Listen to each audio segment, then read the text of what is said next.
Galing po sa lungsod ng Maynila si Jerome Ortiz. Ito munang kanyang video patunay po na siya'y talaga namang bumibida sa Radyo 5. Panoorin po natin to. Bulacan at ni Jeff Oreta ang Bravo'y mabibili sa Mercury Drug sa Watson, 7-Eleven and other leading drugstores nationwide. Mahalagang paalala, ang Bravo'y hindi gamot at hindi dapat gamitin panggamot sa anumang uri ng sakit. Good morning again kay Ginoong Johnny Nong. Hello po, good morning po. DJ Chacha, Sir Ted Filon, good morning po. Kay Kawyang of Davao, good Ako morning. po si Jerome Ortiz, Umaga rin kay Ginoong Edgardo Comia ng GMA. family driver po. Kay Tita Tess de los Reyes at kay Tess and Lou Dom. Ayun. Siya ba yung family driver o siya yung Hindi. pinagmamaneho ng driver? Siya yung family driver. 4 ang anak niya nga daw at 10 taon na na family driver. Nasa linya po natin ngayon si Kuya Jerome Ortiz. Good morning. Hello po, good morning po DJ Chacha. Good morning, Kuya Jerome. Mukhang sinunod mo yung payo ni Manong Ted. Huminto ka muna bago ka nagpadala ng video. Saan ka exactly sa Maynila? Sa ngayon po, nandito po ako ngayon sa Binondo, Sa kung saan po Binondo. nakatira yung aking amo. Oo. Ang amo mo, Pilipino or Chinese? Filipino-Chinese po, pero hindi Filipino. po sila spy. Aray ko, manang-mana yung ano. Inuunahan mo na kami, ha? Manang-mana kay Ted Filon to, Ha? ha? May hugot eh. Hindi daw spy ang kanyang ipinagmamanehong Hindi nga, Chinese. pero ikaw, Jerome, medyo ang iyong mukha kang chinito, ha? Opo, Sir Ted. Mukhang chinito, mukha pong Chinese, pero wala pong helicopter. 24/7. Hindi ka naman lumaki sa farm. Hindi po eh. Hindi, sabi ko nga kanina, Ano yun. sabi mo kanina? Hindi, anyway, Jerome, Yes po. yung amo mo ay taga Binondo. Opo, Sir Ted. Yung bahay niya sa Binondo rin? Yes po, sa condominium po. Okay, sige. So, ang trabaho mo as in family driver. Opo, Sir Ted, family driver po. Anong oras, ikaw ba stay in o anong pasok mo? Stay out po ako. Bali, ang pasok ko po, nag-start po ng 8 ng umaga po. So, morning pa lang po, mga 6 o'clock, nagigising na ako. And then, nag-umpisa na po ako makinig sa inyo sa 92.3 hanggang sa naabutan ko po yung sa news. After news po, umalis na po ako sa bahay. Okay. And then, usually naman, hanggang saan ang biyahe nyo? Dito lang naman din po sa Manila. Metro Manila lang din po. Okay. Yung bang iyong amo na Filipino-Chinese, nang pag sumasakay na, pinapapatay na ng radyo? Hindi naman po, pero meron po kasi siyang may istasyon din po siya na pinapakinggan eh. Oo. Pero after po niya, pagbaba po niya, ibabalik ko po sa 92.3. Yung istasyon ba pinakikinggan niya, ayaw mong pakinggan? Hindi naman po, may mas lang po siya dun sa Chinese station po eh. I see. Okay. okay. Sorry. At least Chinese station. May Chinese station. Hindi nakakasama sa Nielsen survey. Okay. Sige. Anyway. Sige. Kasama sa survey. Anyway, Sige. ano na naman ako. So pagbaba ng amo mo, balik ka sa amin. Opo, Ay, sir. salamat. Pero may time po na kaya po hindi ako nakaka-catch up minsan. Gawa po nung sa mga routine ko po. Ay, Pero oo naman. normally po, Mm-mm. sa 92.3 po talaga ako. Ay, salamat naman na marami. O sige, so kanina nakikinig ka sa amin. Sandali muna, Jerome, ha? Kami lang po nagpapaalam sa ating mga viewers sa RPTV at sa 1PH. Kung nais pa rin po ninyo mapakinggan po ang ating panayam kay Jerome, you can tune in sa Channel 19. Check it out. O kaya po naman, higit sa lahat po sa Radyo 5. We'll see you again tomorrow. Thank you. Salamat na marami. Alright, sige. So, Jerome, asa na ba ako?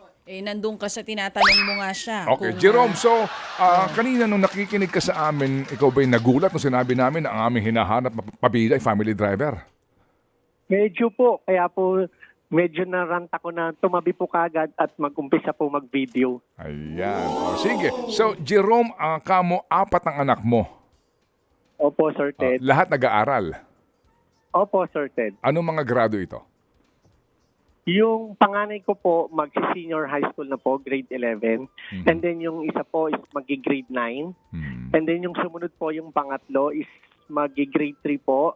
At yung sumunod po pala is magi-grade 6 and then yung bunso ko po is magi-grade 3. Saan nag-aaral to lahat na ito?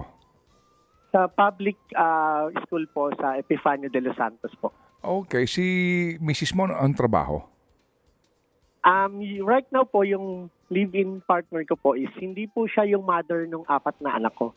So yung mother po ng 4 na anak ko is sumakabilang bahay na po. And then, itong bagong live-in partner ko po is ano po siya. Bali, nag-work from home lang po siya. Okay, that's good to know ha na meron ka ding katuwang no sa pagpapalaki sa mga anak mo, no? Opo. Oo, sa Opo, lahat. Sir Ted. Oo, sa lahat ng kumbaga itong ka-live-in mo ngayon, itong 4 na bata naman, maayos naman ang lahat, no? Yes po, Sir Ted. I praise God. That's very, very nice to know, ha? Okay, sige. So, Jerome, hindi naman sa ano, no? Ayokong panghimasukan tong buhay mo, pero magkano sweldo mo as family driver? Bali, ang daily rate ko po is 700 po hanggang sa 8 hours po yun. Okay. Pero yung pagkain mo ba libre naman? Pagka yung kasama ko po yung boss ko, inabot Ayun. po kami ng lunchtime and dinner time. Oo. Sinasagot po niya. Ay, naabutan ka ng pangkain mo. Ayun, okay. Opo, Sir Ted. Sige, so meron kang 4 na anak at meron kang kinakasama. Nangungupahan ka ba ng bahay? Hindi po. Bali, kasama ko po sa bahay ng parents ko po. Nakikilungon kayo, kumbaga, nakikitara ka dun sa parents mo. Oo. Opo, Sir Ted. Sige. So kung nakikinig ka sa amin araw-araw, alam mo na siguro itong aming mga diskusyon ni Chacha at ang ating mga balitaan. Pwede ba malaman namin gaano kahirap ang buhay ninyo na mga tulad mo, family driver, 4 ang pinag-aaral na anak, gaano kahirap ito? Actually, Sir Ted, ano po talaga, may mga panahon po talaga na medyo kinakapos po talaga, gawa po ng sa mga presyo ng mga bilihin natin. So may mga pagkakataon po talaga na kinakapos yung budget sa yung pang weekly na sweldo ko. No? So hindi naman po totally ganun kahirap. Siyempre nasa pagsisipag ko rin po 'yun.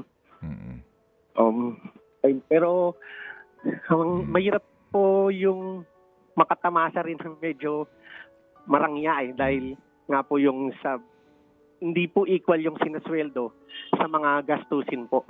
Oo. So kumbaga, obligado ka magtipid, Jerome. Tama po, Sir Ted. Tama. Ganun yan.